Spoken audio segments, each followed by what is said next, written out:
예, 다시 개정합니다. 네, 판사님 그 증인 신문 전에 변론 의견 진술할 시간 잠시만 할애해 주시면 감사하겠습니다. 직접 피고인께서 할 말씀. 아, 그래요? 예, 알겠습니다. 예, 말씀하십시오. 뭐 사법부에도 공보관이 있고 뭐 검찰이나 정부 부처나 뭐 대통령실도 다 공보관이 있습니다만은 기본적으로 이 대변이나 공보가 하는 일들은 그 기관의 그 입장을 묻는 겁니다. 정확한 팩트 확인은 원래 아까 같이 오보가 있는 경우는 오보 대응은 하는 경우도 있지만 재판장님, 아니, 지금 잠깐. 증인이 신문할 증인이 들어와 있는 상태에서 아니, 여기에 관한 의견을 하는 게 그러네요. 적절하지는 네. 않은 것 같습니다. 그럼 그 잠깐 유창호 씨, 네. 잠시만 법정 밖에서 대기해 제가 주십시오. 얼굴을 몰라서 그랬습니다. 예. 잠시만. 자, 예를 들어서 뭐 아까 명백한 그 사실 허위는 못한다. 아니 국회 경내에 지금 계엄군이 가 있는데 우리는 군을 보낸 적이 없다 이러면 그런 거는 할 수가 없죠. 그러나 이게 억압을 하러 간 거냐, 질서 확보를 하러 간 거냐는 얼마든지 의견이 다를 수 있는 거기 때문에 아까도 이제 뭐 대변인이 일종의 반론권 개념이다라고 이제 얘기한 것처럼 보통의 어느 조직이나 그 대변인이나 공보관이 하는 일은 그 입장을 얘기하는 거고요. 팩트라고 하는 거는 그거는 기자들이 취재하는 겁니다. 그리고 그거는 어느 게 팩트인지는 시간이 지나봐야 아는 것이고요. 그렇기 때문에 예를 들어서 뭐 어디 무슨 산업자원부에 무슨 뭐 원전 관련 무슨 비리가 터졌는데 그거 대통령실에서 알았냐 몰랐냐라고 기자들이 물어올 수가 있습니다. 그럴 때는 가서 알았다고 하더라도 그냥 몰랐다 이렇게 얘기하는 것이 아니라 우리는 적절하게 지휘 감독을 했고 더 이상의 사실관계는 그거는 감사원 조사라든지 이런 걸 통해서 우리가 한 점 의혹 없이 조사하도록 하겠다 이렇게 해서 늘 입장을 얘기하는 거지 그걸 만약에 또 사실과 다른 얘기를 하는 경우도 있습니다. 국익을 위해 가지고 어떤 거를 공개하기 어려운 경우에는 그거 아니라고 그냥 딱 잡아뗄 수도 있습니다. 그러나 그게 나중에 확인이 되면 그걸 책임지고 그 사람이 물러가거나 이러는 것이지 공직자가 그거를 대변인을 통해서 어떤 국익 때문에 이걸 얘기 안 했다고 해서 그거를 무슨 허위 공보라고 해가지고 그렇게 하진 않습니다. 왜냐? 그거는 그 입장을 전달하는 것이기 때문에 그런 것이지. 그래서 그런 부분에 대해서 제가 아까도 그래서 그냥 마지막에 저걸 했는데 공보라는 것에 대해서 좀 이런 식의 입장을 가지고 공보라는 개념을 이해한다 그러면 정부 공보라는 게 뭐 예를 들어서 대통령이나 장관이 뭐 어떤 것에 대한 그 팩트가 좀 포함된 그런 입장을 물었는데 그게 뭐 서로 입장이 말도 안 되는 것 같으면야 모르겠습니다. 예를 들어 가지고 공보 담당관이 이건 너무 뻔한 건데 이거는 공보 못하죠. 그냥 해. 이렇게 해가지고 만약에 밀어붙였다고 한다면 그거는 직권남용 문제가 논의될 수, 거론될 수 있는 거지만 보통의 공보관이라고 하는 것은 그 자기가 소속되어 있는 그 부처의 그 어떤 공식 입장을 전달하고 하는 것이고 진상이 어떤 것이냐는 그거는 기자들이 자기들이 저걸 하는 겁니다. 그리고 어느 정부 기관도 명백한 오보에 대해서는 자기들의 어떤 명예라든가 이런 걸 위해서 오보 대응은 하지만 밝히기 곤란한 부분에 대해서 팩트를 다 확인해야 될 의무도 없고요. 실제로 그런 거 하는데도 없습니다. 그러니까 그런 관점에서 좀 공보라는 것이 각 부처가 어떻게 돌아가고 있는 건지에 대해서 좀 이런 기본 좀 이걸 가지고 증인 신문을 좀 봐주셨으면 하는 게 저희 바람입니다. 네, 예. 예, 유창호 증인 입장시키십시오.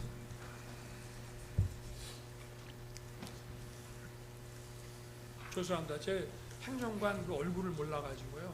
여기 증인으로 왔는지 몰랐습니다.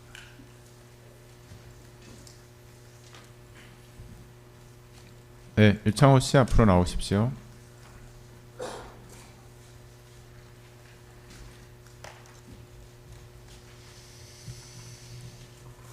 네, 일창호 씨 생년월일이 어떻게 되시죠? 예, 오늘 피고인 윤석열에 대한 특수공무집행 방해 등 형사사건의 증인으로 출석하셨습니다. 이제 선서하고 증언을 하시게 되는데요. 예, 증인의 증언으로 인해서 증인 본인이나 증인과 친인척 관계에 있는 사람이 형사처벌받게 될 염려가 있는 경우엔 증언을 거부할 수 있는데 증인 증언하시겠습니까? 진술하겠습니다. 예, 선서하고 증언하면서 거짓말하게 되면 위증의 벌을 받게 됩니다. 선서하십시오. 선서, 양심에 따라 숨김과 보탬 없이 사실 그대로 말하고 만일 거짓말이 있으면 위증의 벌을 받기로 맹세합니다. 증인 유창호.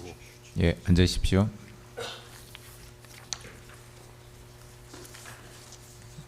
예, 증인 신문 내용은 녹음되기 때문에 답변하실 때 마이크 가까이 대시고 크게 말씀하시기 바랍니다. 신문 시작하겠습니다. 먼저 특검 주신문 하십시오. 네, 제가 증인이라고 호칭을 하겠습니다. 진정 성립 위해서 기록 제시하겠습니다. 증거순번 531번 2024년 12월 20일자 진술조서 4번입니다. 증인 2024년 12월 20일 검찰에 출석하셔서 조사받으신 내용인데 당시 조사받으신 내용 확인하고 서명 날인한 거 맞으시죠?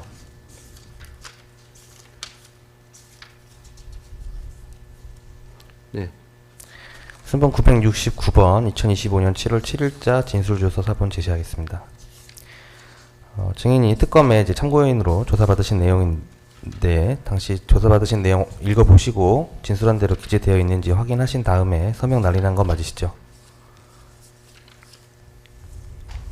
네, 확인했습니다. 증인은 1998년경 외무고시를 합격하여 외교부에 입부하였고 2022년 5월부터 2023년 11월 30일경까지 대통령실 미래전략비서관실에서 행정관으로 파견 근무하셨죠. 네, 2024년 11월 6일경부터 외교부 부대변인으로 근무하셨습니까? 네, 2024년 11월부터요. 증인이 외교부 부대변인으로 근무할 당시 국내 및 해외 언론 대응 등 공보 업무, 외교정책 홍보 업무 등을 담당하셨습니까? 네, 맞습니다. 증인은 대통령실 해외 홍보 비서관실의 하태원 비서관 알고 계시죠? 네, 압니다. 증인은 하태원 비서관이 10여 년 전 동아일보 기자일 때부터 알고 지냈고 증인의 대학교 선배여서 친분이 있는 관계입니까? 네, 알고는 있습니다. 2024년 12월 3일 비상계엄 선포 당시 상황에 대해서 질문 드리겠습니다. 2024년 12월 3일 22시 23분경 비상계엄이 선포된 후 조태열 외교부 장관은 간부회의를 소집하였죠. 네, 증인도 대변인으로부터 연락을 받고 외교부 청사로 들어오셨죠.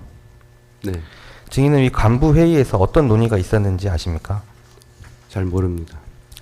증인은 위 간부회의 이후 미국 정부 관계자 내지 해외 언론에 어떻게 대응하라는 지시나 지침을 받은 것이 있습니까?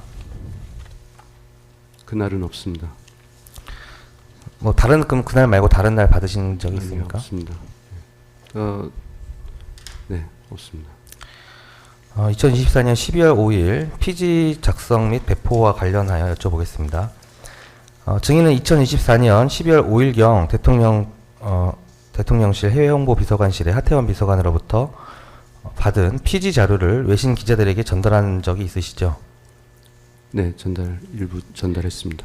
증거기록 971번 증인의 휴대폰 촬영 사진 제시하겠습니다. 증인이 검찰 조사 과정에서 제출한 피지 촬영 사진입니다. 2024년 12월 5일 하태원 비서관으로부터 받은 자료가 맞습니까? 네, 맞습니다.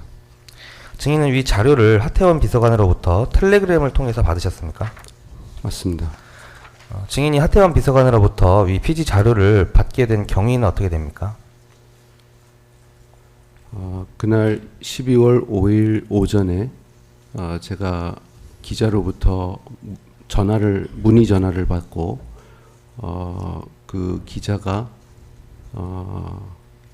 대통령실에서 특히 외신들한테 이렇게 그 계엄 선포에 대한 설명을 한 걸로 알고 있는데 이에 대해서 좀 물어보려고 한다고 해서 제가 그 내용을 잘 모른다고 하고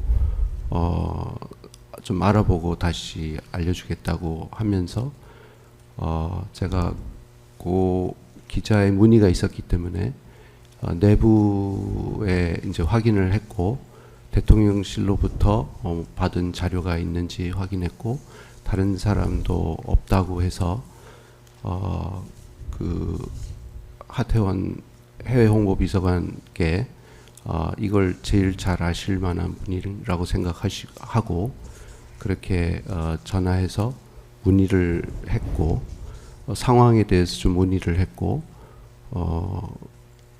이 상황을 설명을 좀 해주셨고 그 전날 외신들에게 설명을 했다고 하시고 계엄이 선포된 그 이유에 대해서 설명을 하셨다고 하고 그 정리하신 게 있다고 그것을 전해 줄 테니까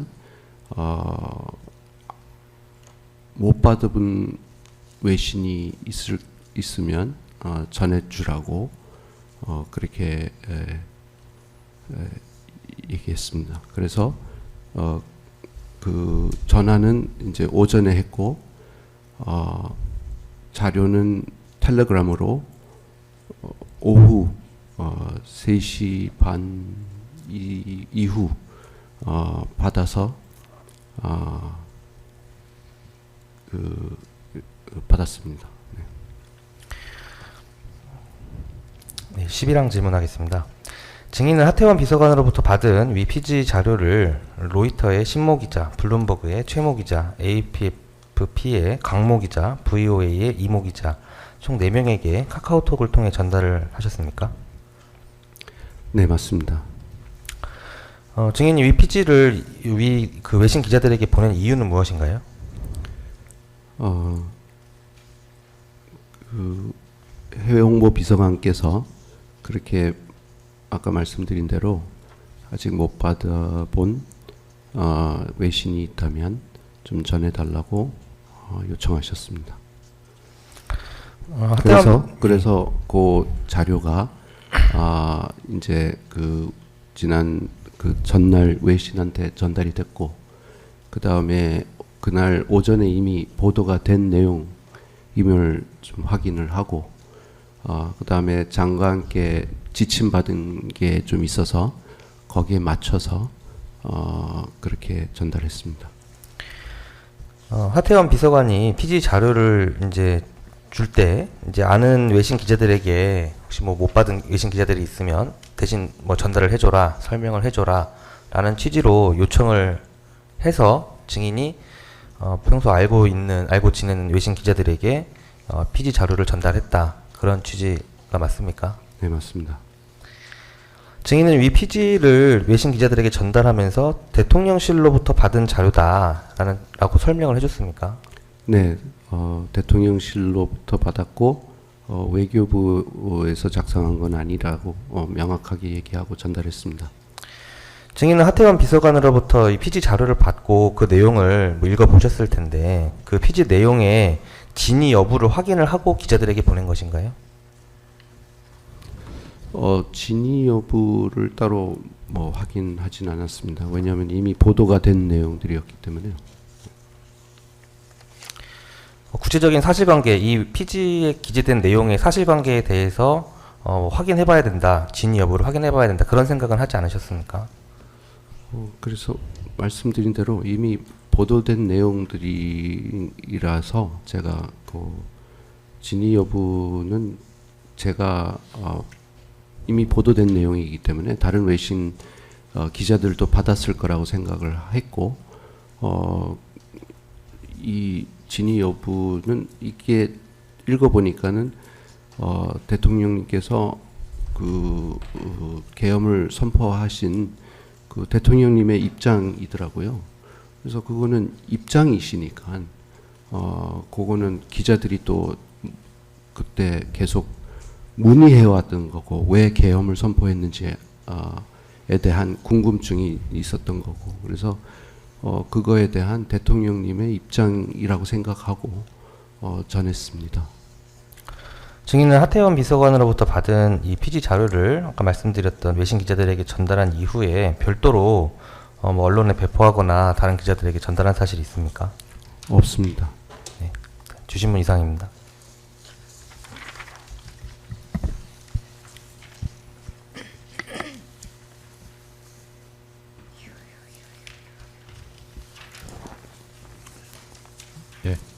변호인 반대 신문하십시오. 네, 유정월 변호사입니다.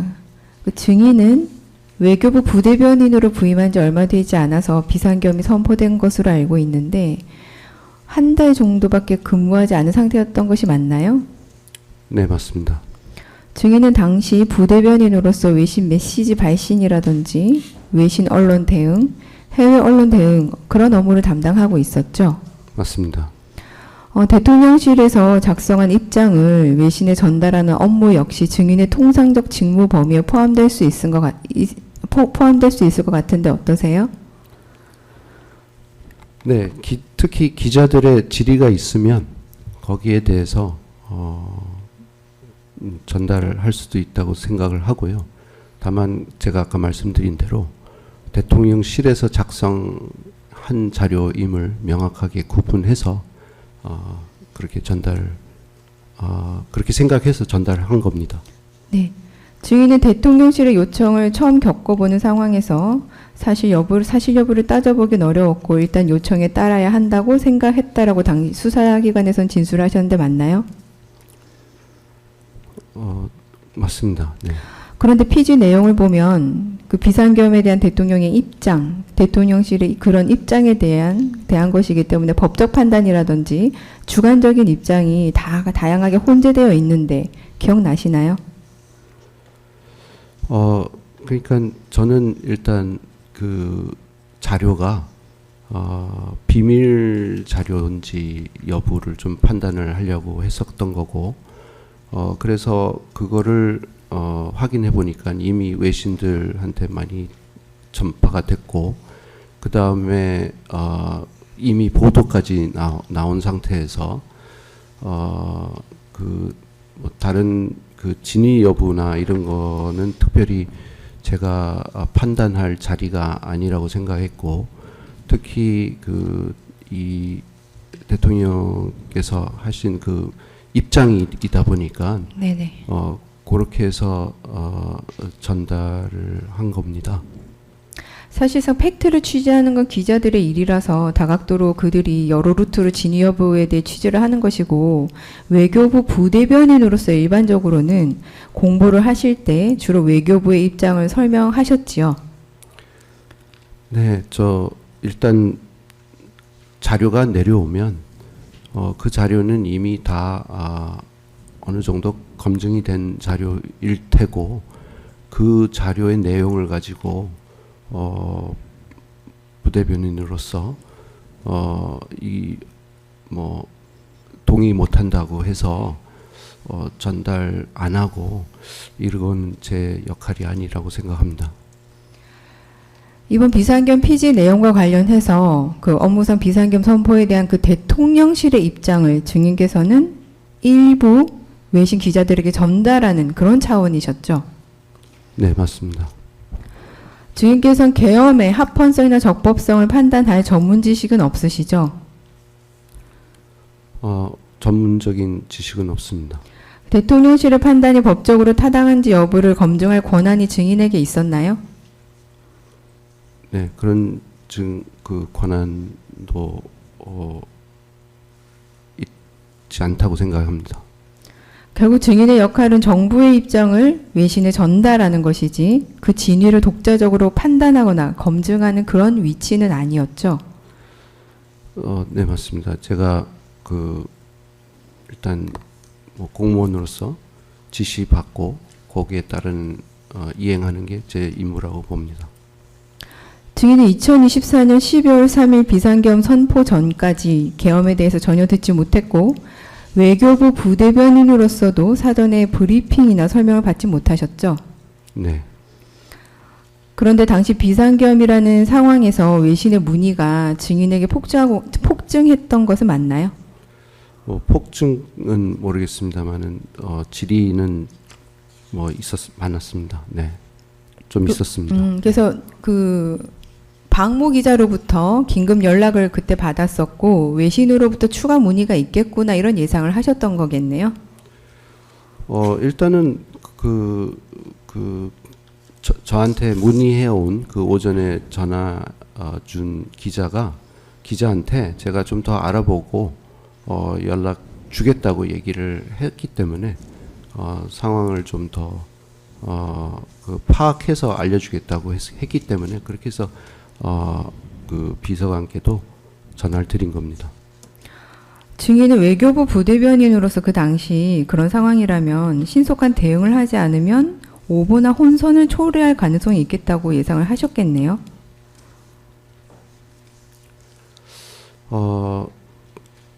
하지만 그 평소에는 그렇게 생각을 좀 할 텐데요. 이 건에 대해서는 특별히 그렇게 생각하기보다는 그냥 기자 질의에 좀 알아보려고 했던 것뿐입니다. 그러면 그 비상계엄 관련해서 외신으로부터 문의를 받을 수 있는데 내용을 모르니 대응을 할 수가 없을 것 같다 이런 진술을 하셨는데 어쩔 수 없이 대통령실에 문의를 할 수밖에 없었을 그런 상황이었나요?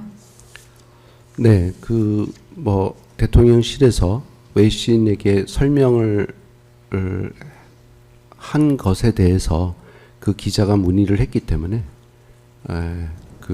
그거에 대해서 좀 더 알아보기 위해서 대통령실 해외홍보비서관에게 전화를 드린 겁니다. 그래서 이제 그 하태원 비서관이 내가 외신에 설명해 놓은 게 있다 이러면서 피지 자료를 전달을 했고 혹시 못 받은 외신이 있으면 대신 설명을 해달라 이렇게 증인에게 부탁을 하신 거네요. 네, 맞습니다. 근데 증인이 2024년 12월 5일 11시 40분경에 하태원 비서관과 통화한 직후에 그 조태열 외교부 장관 그리고 심의관 2명과 함께 오찬을 가졌죠. 네, 맞습니다. 오찬을 마친 다음 증인은 조태열 장관을 수행 차량까지 모셔다 드리면서 외신 대응 관련 피지 내용에 대해서 장관에게 보고 드린 거 기억나시나요? 네, 말씀은 드렸는데 구체적인 제가 그때 그 당시에는 피지를 받은 상태가 아니라서 어떤 구체적인 내용보다는 오늘 오전에 계속 보도가 되고 있는 계엄에 대한 대통령실 입장에 대해서 그 내용을 받을 예정이고 추가 외신들에게 좀 전해달라는 요청이 있었다고 보고 드렸습니다. 네, 23번 넘어가겠습니다. 그러면 이제 그 당시 증인은 그 본인의 원래의 외신 대응 업무를 외교부 장관에게 보고했다고 볼 수가 있을 것 같은데 어떠세요? 네, 저는 보고도 드렸고 또 나름대로 지침도 주셨기 때문에 충분히 보고 드렸다고 생각을 했습니다. 네, 그때 조태열 장관은 엄중한 시기니까 너무 대놓고는 하지 말자 이런 식으로 처리 지침을 주신 거죠? 맞습니다. 그럼 증인은 이런 장관의 말을 듣고 하태원 비서관 요청대로 설명 자료를 외신 기자들에게 전달하되 업무상 최대한 비공식적으로 조용히 전달해야겠다 이렇게 생각을 하셨겠네요. 맞습니다. 조태열 장관의 지침을 생각해보면 피지 전달 자체를 금지하지 마라 이렇게 한 게 아니라 전달 방식을 조용히 처리하라 이런 지침이었고 그래서 이제 증인은 연락처를 아는 기자 4명에게만 보낸 것도 대놓고 하지 말자는 장관의 지침을 따른 것으로 해석할 수가 있죠. 맞습니다. 주인께서는 비상계엄 선포 과정이나 국무회의 진행 상황을 직접 목격하지 못하셨고 대통령이 비상계엄을 선포하게 된 배경과 관련된 사실관계를 그 당시 구체적으로 알지 못했죠. 네. 그리고 32번 하겠습니다. 비상계엄 선포 배경과 관련해서 대통령실의 입장이 이렇다는 점을 외신 기자들에게 증인이 전달을 하면 기자들은 나름대로 취재를 진행한 다음에 증인이 제공한 자료에 대해서 취사 선택을 할 것이기 때문에 하나의 참고 자료를 활용하라는 취지에서 피지를 전달했던 것이다. 이렇게 수사기관에서 진술하신 거 기억나십니까? 네, 맞습니다. 외신 메시지 발신, 그리고 언론 대응, 해외 언론 이런 대응 업무를 하면서 그 장관이 승인한 피지 내용을 외신에 전달할 때 해당 내용의 잘잘못이나 사실관계에 대한 독자적인 판단을 증인이 할 수 있나요? 제 판단에서 제가 판단할 사항은 아니었다고 생각을 했고, 그 자료에 대한 평가는 기자가 하는 것입니다. 그래서 그 전달하는 역할을 한 겁니다. 증인께서 외신에 그런 입장을 전혀 전달을 하지 않고 무대응으로 일관하였다면 대한민국을 바라보는 외신 입장에서도 대한민국이 굉장히 극도의 혼란 상황이라고 그렇게 추정할 수 있지 않았을까요? 글쎄 뭐 기자들이 특히 외신 기자들이 어떻게 평가한지에 대해서 제가 지금 이 자리에서 말씀드리긴 좀 그런 것 같습니다. 보내준 자료가 보도가 되지는 않았습니다. 기자들이 보도하지는 않았습니다. 네, 이상입니다. 예, 추가 질문 말씀하십시오. 나는 지금 증인이 홍보수석실 행정관으로 근무하신 줄 알고 외교부 지금도 부대변인 하고 계시나요? 이 일로 좀 징계가 있어가지고요. 지금은 6월 2일자로 본부 발령을 받은 상태입니다. 본부요? 네. 본부 발령은 특별한 보직 없이. 그 대통령실 이제 계엄 후에 대통령실의 그 외신 공보 그 이후에 미 국무부에서 한국의 계엄 선포에 대해서 우려했는데 헌법과 민주주의가 회복된 것으로 판단되어 다행이라라는 취지의 성명이 나온 거 알고 계시나요? 본 적은 있습니다. 네. 그렇죠. 이런 취지로 한국의 민주주의와 헌법 질서가 회복된 것 같아 다행이다 이렇게. 그래서 이런 그 외신 입장 발표는 이런 그 상황에서 국익에 부합한 조치 아닙니까? 저희들이 외교부에서 외신 업무를 특별히 중요시하는 이유가 외신을 통해서 한국에 대한 대외적인 이미지가 이 영향을 미칠 수가 있기 때문에 그런 차원에서 외신 업무를 한다고 보시면 될 것 같습니다. 저런 것이 우리나라 금융시장이라든가 뭐 투자라든가 이런 데에도 다 경제 신인도에도 영향을 다 주는 거 아닙니까? 네, 제가 평가할 사항은 아닌 아니요. 것 같습니다. 외교부에서 이런 대한민국의 그 홍보를 위해서 이런 일들을 많이 해왔지 않습니까? 근데 이런 것들이 결국은 여러 가지 경제 신인도에도 영향을 주기 때문에 이렇게 하는 거 아닙니까? 안보라든가. 네, 알겠습니다. 네. 예. 반대 질문 추가로 물으실 거 없으신가요? 예. 특검 측 제주신문 사항이 있으신가요? 몇 가지 있으시면 물어보겠습니다. 질문하십시오. 증인 그 하태원 비서관으로부터 외신 기자들에게 전달한 그 대통령실 입장 관련 자료가 있다는 말을 들었다는 것이죠. 네. 네. 그때 하태원 비서관이 당시 대통령의 어떤 피고인이 불러준 내용 또는 알려준 내용으로 만든 자료라는 설명을 했습니까? 그렇게 듣지는 못했습니다. 그럼 하태원이 그 외신 기자들에게 제공한 그 피지 자료가 출처가 어딘지 어떻게 작성된 것인지는 설명을 안 하던가요? 네, 그 구체적으로 말씀은 안 하셨고, 이 외신들한테 본인께서 설명한 거를 정리해 둔 게 있으니까 그거를 보내주겠다 이렇게 했습니다. 당시 하태원 비서관이 이게 대통령실 비상겸에 대한 대통령실 입장이라고 증인에게 말해주었나요? 네, 왜냐하면 질문 자체가 그런 질문이었습니다. 대통령실의 기자- 입장을 외신 기자들이 묻는 상황에서 네. 그걸 설명해 줄 만한 자료가 있는지 물어봤다는 거죠. 그러니까는 오전에 제가 받은 전화가 네. 계엄 선포에 대한 이유를 외신들한테 설명을 했다고 하던데 뭐 이런 질문이었기 때문에 증인 그렇게 이제 하태원 비서관으로부터 외신 기자들에게 설명한 자료가 있다는 말을 듣고 조태열 장관에게 해당 내용을 보고를 했다는 것이죠. 네, 했습니다. 그래서 관련 자료를 이제 받아서 외신 기자들에게 전달할 예정이다 이렇게 보고한 건가요? 맞습니다. 네. 그때 조태열 장관이 지금 엄중한 시기이기 때문에 너무 대놓고 하지는 말고 최대한 비공식적으로 조용히 전달해라라는 지시를 했다는 건가요? 네, 좀 뭐 그 끝부분에 조용히 하자 이런 말씀은 안 하셨고 너무 대놓고 하지는 말자 이렇게 말씀하셨습니다. 엄중한 시기이기 때문에 너무 대놓고 하지 말자는 게 어떤 취지로 이해하셨습니까?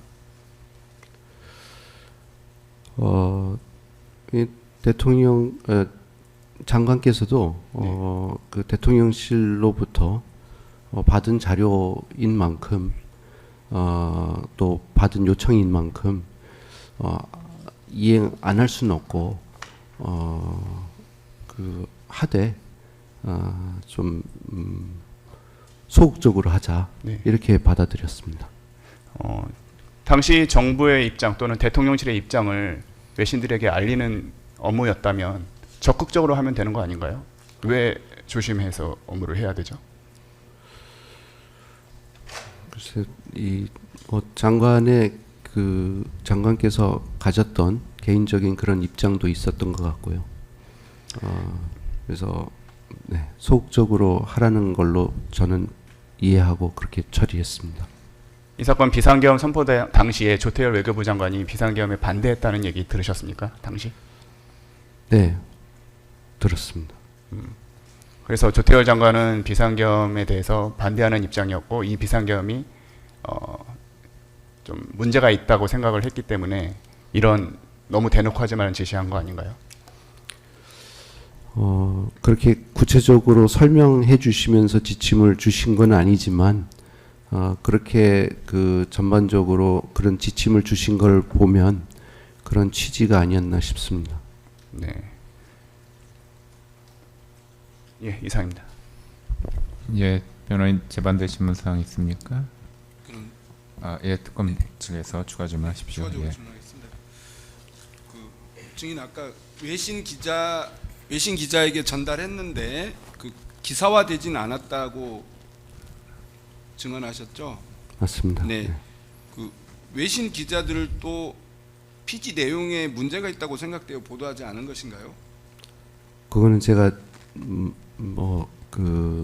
그렇게 사실관계를 딱 확인해서 한 건 아니고요. 어떤 기자는 본인이 이미 다른 경로를 통해서 그 매체가 이미 받은 자료다. 뭐 이렇게 해서 보도 안 한 그런 기자도 있었습니다. 증인 계엄 이후에 외신에서 대한민국의 민주주의가 빠르게 회복되고 있다 이런 식의 보도가 나온 것이 지금 이 사건 피지를 외신에게 전달해줬기 때문에 그 피지를 보고 외신이 그렇게 반응을 했다는 건가요? 제가 그렇게 말씀은 안 드렸고요. 저는 그런 성명이 있었다는 그런 걸 본 기억이 난다는 말씀을 좀 드렸던 거고요. 이 외신에게 전달한 자료에 대한 결과 이거는 제가 평가해 본 바가 없습니다. 네, 이상입니다. 예. 그러면 예, 변호인 재반대 신문사항 있으면 네, 하십시오. 마지막 질문 하나 드리겠습니다. 혹시 증인께서는 이 사건 공보 행위로 인해서 대기발령이라는 불이익을 받으신 건가요? 불이익, 네, 뭐 저는 그렇게 생각이 됩니다. 더 이상 없습니다. 11월 예.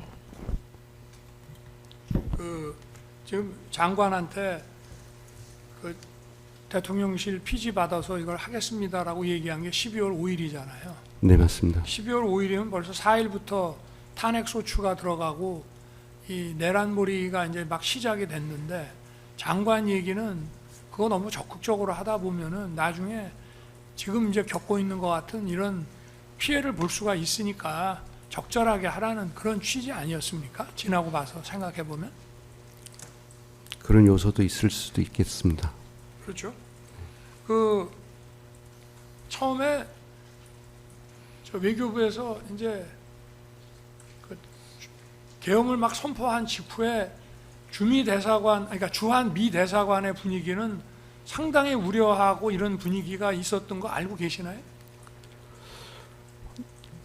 네, 뭐 직접 어디서 그 들었는지는 외교부 안에서? 네, 뭐 그런 얘기가 있었던 거는 기억이 납니다. 대통령실의 국가안보실에서 주미 대사관하고 주한 미 대사관하고 주한 일본 대사관이 얘기를 했더니 미 대사관 쪽에서는 그게 뭐냐 이러면서 굉장히 그 우려를 하고 있었기 때문에 결국은 이런 그 외신 대응을 하게 된 건데 그런 그 주한 미 대사관의 그런 분위기는 알고 있었죠.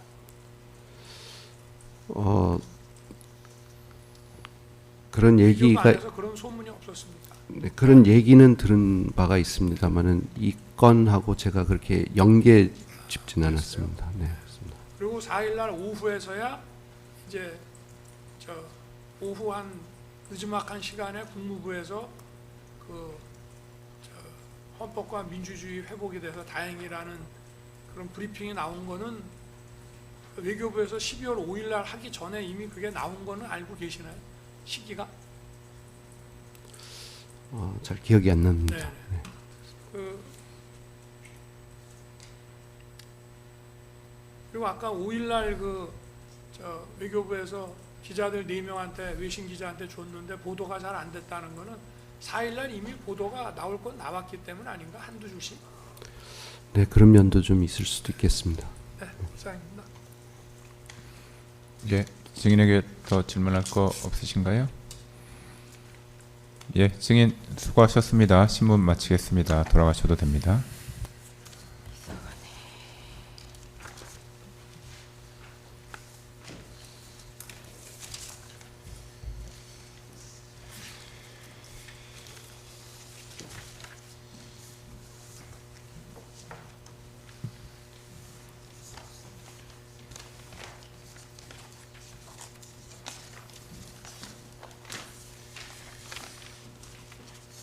예, 오늘 예정한 증인신문은 모두 마쳤습니다. 혹시 오늘 증인신문 결과에 관한 의견이나 뭐 향후 절차 진행과 관련해서 특별히 추가로 의견 진술하실 부분이 있습니까? 예, 우선 저희가 신청했던 증거 관련해서 이진아 대통령 경호처 경비안전본부장의 진술 조서나 피의자 신문 조서 등을 저희가 증거로 신청했었습니다. 다만 근데 이제 공소 사실에는 공범으로 적시가 안 돼 있는 진술자였고 저희가 최근에 이진아 경비안전본부장에 대해서 불기소 처분을 한 바 있습니다. 그래서 지금 참고인의 지위에 있다고 볼 수 있기 때문에 이 사건 법정에 나와서 진정 성립도 확인을 해 주었기 때문에 해당 조서를 채택해 주시기 바랍니다. 예, 그리고 저희가 신청했던 증인 중에 안덕근 증인이 있습니다. 예. 안덕근 증인은 저희가 오늘 이제 박상우 증인을 신문하면서 어느 정도 사실관계가 확인이 되었기 때문에 안덕근 증인은 철회를 하고자 합니다. 아, 예. 네. 12월 19일에 소환했는데 철회하신다는 말씀이시죠? 네, 그렇습니다. 안덕근의 진술 기재 서류나 타 재판 증인 신문 조서도 저희가 지금 철회 신청 목록에 넣어놨습니다.